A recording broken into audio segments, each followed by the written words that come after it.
այդ բոլշևիկները երբ որ եկան, բաստորեն իրանք էլ այս իրանք կեղտոտ հեղափոխություն արեցին, հա, մարդկանց, որ Աստծուց զրկելու համար, հա, այդ աթեիզմը առաջ տանելու համար, որոշ բառեր սկսեցին խեղաթյուրել, իրանք պատիվ բառը սկսեցին հանել շրջանառությունից, արժանապատվություն բառը կորավ եւ մեծ մտածեցին բառը ինքնասիրություն,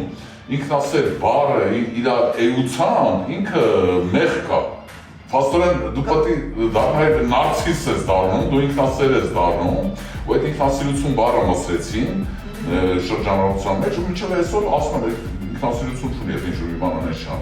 Այն դեպքում, երբ որ պետք է պատիվ արժանապատվություն ունի, հա, սրանք բերին այդ դուխովը, причем անց ներկայացին այդ դուխովը, yani այն դուխով տղեկի բանի, ոչ մեկ այդ դուխով տղոտ Երունգը չարժեն սրանք, սաղով իրար հետ էլ ասենք նորմալ դուխով տղողու մասին որ խոսենք, բայց իրականում, ասենք հայկական ոգի հասկացողությունը հետի խեղաթուրեցին, ամեն ինչը, սրանց մոտ ամեն ինչը խեղաթուրված է։